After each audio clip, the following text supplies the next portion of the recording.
just my new Glock 17 Gen 6 with the Holosun 407, 507 comp, gold dot, and a random light that I had from no idea when. Haven't zeroed it yet, but here's the first shots.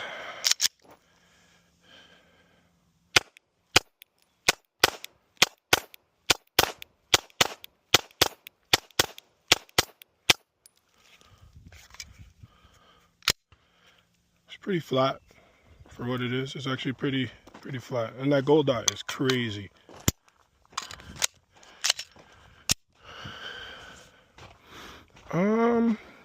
Yeah, well, shooting a little left, a little low left. I'll have to recenter it, but it'll be all right.